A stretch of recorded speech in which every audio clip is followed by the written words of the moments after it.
Hey, episode 50 of One Man's Opinion. Yes, I'm at 50 episodes, and it's not even December yet, which means I'm seeing more shows than last season, as I didn't reach 50 episodes until mid-December last year.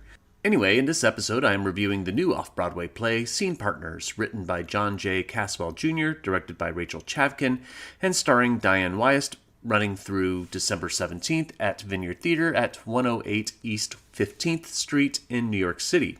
Before I get into my review, I want to say thank you to all of you for your continued support, whether it's by watching these reviews, subscribing, or becoming a patron on my Patreon page. I wouldn't be able to continue doing this without you. If you'd like to support this channel financially, I'll leave a link to my Patreon page. Whatever you can give is appreciated and goes to helping pay for travel expenses, which add up quickly. Scene Partners is a deftly written play that I suspect will probably confuse a few audience members along the way with its surreal narrative, which is something that I will take away with a certain malevolent glee. I will start off with the simpler plot of the play before going into the more complex elements. Set in 1985, Meryl Kowalski, played by Wyast, is a widow who has suffered long from her now deceased husband. She leaves her drug-addicted daughter Flora, played by Kristen Saya, in Wisconsin to pursue her dreams of becoming a successful Hollywood actress.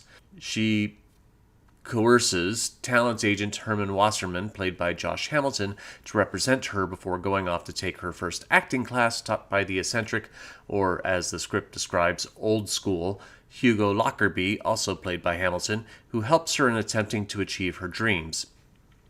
Now, here's the catch. We are given throughout the play, from the very first scene actually, that not everything may be as it seems. The play opens with projections on sliding panels. We see Meryl prepping for a shot for some sort of video recording, whether it be a movie or documentary. It doesn't really matter. After she says her first lines from the piece, the panels part and we have Meryl being stuck in between floors on a chair in a pulley system elevator. This is said to be a dream. In a contrarian metaphor, instead of ascending to the next floor in her dream, it's the descent down that brings her to some advancement in her life. This sense of distorted reality permeates the play. Objects and people appear and disappear. It keeps the audience off balance throughout. Why is Meryl on a Russian train traveling from Wisconsin to California? Why does information conveniently fall into place as she needs it? How much of what is going on is real and how much is not? We're all going to have our conclusions as to what is going on. Is it all a dream? Is it mental illness? Is it all an artistic interpretation of the mind of an actress developing a character?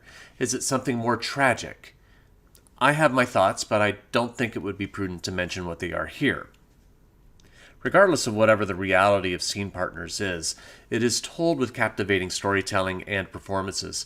The ensemble of 6, led by Wyast, are excellent. Her Meryl is like a lightning bolt, illuminating, dazzling, but dangerous, all in the matter of a second on stage. She's electric. Hamilton gives a Bradley Cooper-esque performance as Hugo and Herman. There's an enthusiasm he gives that makes Hugo in particular hilarious, but also a bit dangerous. Another standout performance is Johanna Day as Meryl's sister Charlize, a character who does the most in balancing truth and fantasy for us. It's a meticulous role, and Day helps reel in the audience, keeping us attuned to the nuances of what we need to be aware of as the world around Meryl, and in turn us, shifts like sand on the seashore under our feet. The rest of the cast, Eric Berryman, Carmen M. Herlihy, and Kristen Sia, who all play acting students in Meryl's acting class, are delightful. Their various degrees of enthusiasm based on Hugo's acting instruction, particularly in his pursuit for the actors to find what's hidden within them to draw inspiration for their performances, surround Meryl's own self-discovery. It's that self-discovery, regardless of the reality of the play, that ends up being more important as we peel back Meryl's repressed past. It's these moments of discovery for Meryl that we most connect with her. Regardless of what her mental state is, we can't help but cheer for her to become the star she always dreamed to be. Scene Partners takes us deeper into the creative subconscious and where the imagination stems from. The question remains, though, regarding Meryl is it real? Is it fantasy? Or is fantasy and reality all the same? Or is it something more existential? You'll have to see for yourself. but I am only one man's opinion, so be sure to leave yours in the comments below. If you'd like to see scene partners, I'll leave a link in the description where you can get tickets. I'll also leave a link to my Patreon page where you can become a patron and support the show and my podcast, Yesterday's Matinee. You can also support my channel by liking, sharing, and subscribing, and click the notification bell to be alerted to future reviews. My next review will be the off-Broadway production of I Can Get It For You Wholesale. Thank you for watching, and I will see you at the theater.